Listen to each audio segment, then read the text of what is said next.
Baik, pembahasan selanjutnya adalah torsi dan gaya pada dipol magnetik. Dipol magnetik akan menghasilkan torsi pada medan magnet, sama seperti dipol listrik pada medan listrik. Mari kita menghitung torsi pada loop arus persegi ya, dalam medan seragam B.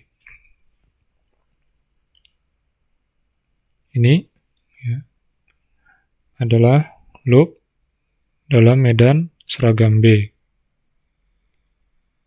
Ya. Kemudian,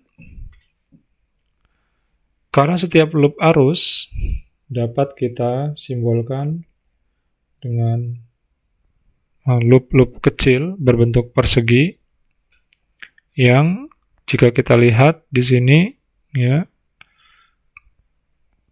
semua sisi internalnya ya saling menghilangkan ya. Yang sebelah kanan ke atas, yang sebelah kiri ke bawah. Seperti yang ditunjukkan pada gambar ya. Nah, kemudian mari kita pusatkan loop ya. Kita pusatkan loop di sini ya.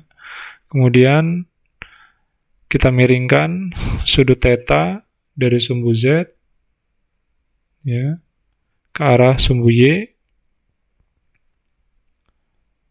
Kemudian B menunjuk ke arah Z. Gaya pada kedua sisi miring ya. Gaya pada kedua sisi miringnya ini ya, gaya pada kedua sisi miringnya ya. Ini akan saling menghilangkan. Ya. Dan kemudian mereka ini ya cenderung meregangkan loop ya, cenderung meregangkan loop ya dan tidak memutarnya. Lalu juga terdapat gaya pada sisi horizontal ya yang juga sama dan berlawanan ya. Sama dan berlawanan. Sama dan berlawanan ini saya proyeksikan dulu ya. Sama dan berlawanan ini F-nya yaitu F sin theta ya. Dan di sini juga ada F sin theta ya. Ini adalah pada arah horizontalnya yang sama ya dan berlawanan sehingga gaya total pada loop adalah 0 ya. Tetapi ya mereka ini menghasilkan torsi ya, menghasilkan torsi. Yang besarnya adalah N ya sama dengan A dikali F sin theta ya. Oke. Kemudian ya karena F ya adalah I arus dikali sisi B dikali dengan medan magnet ya.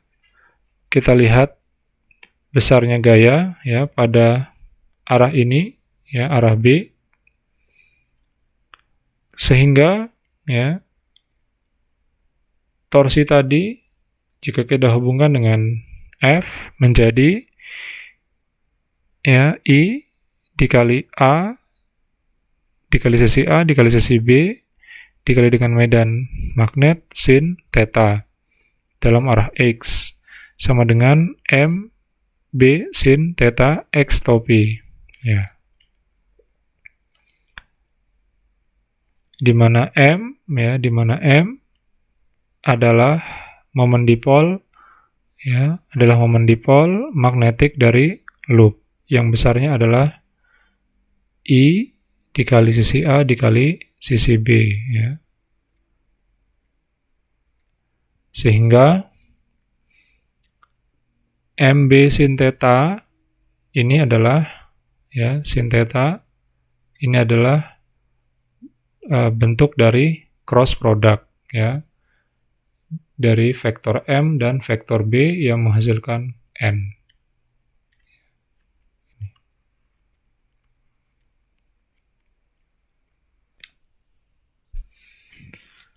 Baik, catat bahwa persamaan 61 ini memberikan torsi pada setiap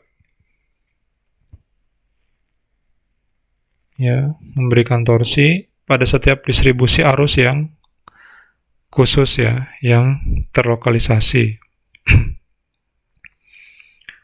Kemudian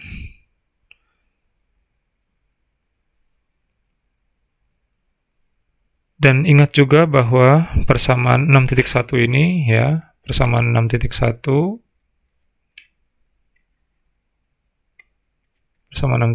ini ini identik dengan bentuk analog elektrik yang pernah kita pelajari di bab 4, yang mana N adalah sama dengan P cross E. Nah, secara partikuler torsi ini kembali ke arah seperti garis dipol ke atas sejajar dengan medan. Torsi inilah yang menyebabkan sebuah bahan dinamakan dengan paramagnetisme.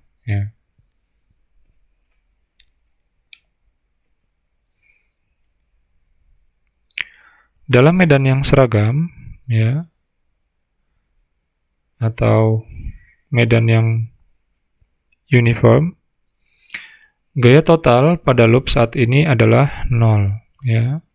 Gaya totalnya adalah 0, di mana F sama dengan I integral tertutup dari DI cross B, dan bisa kita tulis kembali ke dalam bentuk I dalam kurung integral tertutup DI cross B sama dengan 0. Nah,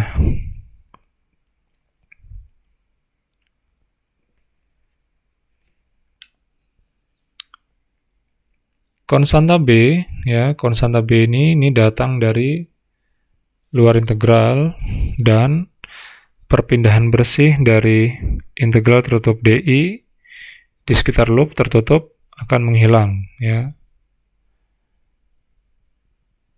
Nah, dalam medan yang tidak seragam inilah dalam medan yang tidak seragam hal ini tidak terjadi Sebagai contoh, ini kita contohkan medan yang tidak seragam. Ini tidak seragam ununiform.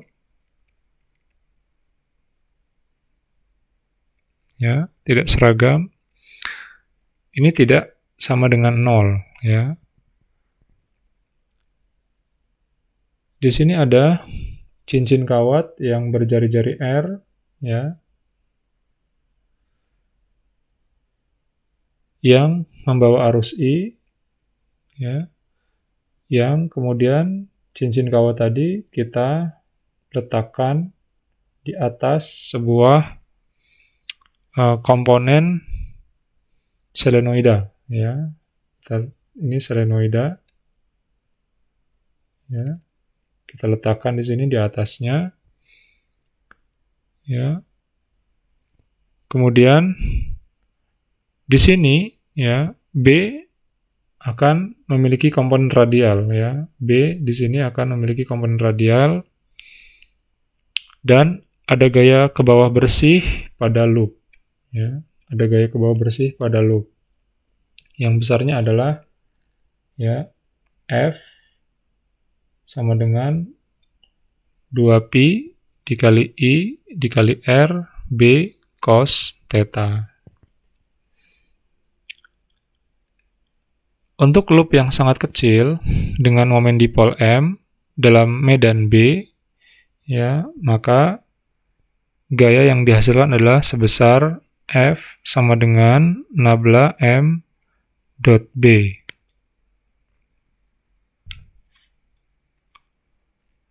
Pada pembahasan sebelumnya, pada medan magnet yang seragam, F itu dinyatakan sebagai I, ya, dikali dengan bidang B dikali dengan medan magnet B. Nah, sekarang bisa kita bandingkan, ya. Jika ini adalah pada loop berbentuk persegi tadi, ya, persegi. Pada loop berbentuk lingkaran, ya, B ini menjadi keliling, ya, kita ganti menjadi keliling dari lingkaran, sehingga sebenarnya, ya, kalau kita ingin tuliskan lagi, F sama dengan I dikali dengan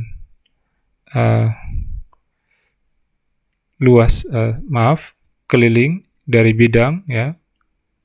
Di sini keliling dari lingkaran, ya, dikali dengan B, ya. Nah, di sini keliling lingkaran kita ganti menjadi 2πr, dan B-nya harus kita buat sejajar dengan loop, ya. Kita proyeksikan, ya, sehingga ini menjadi B cos theta, ya. Nah,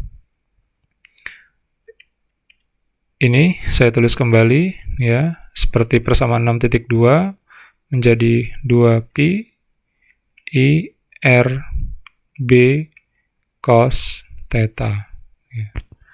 Nah, kenapa di sini muncul M,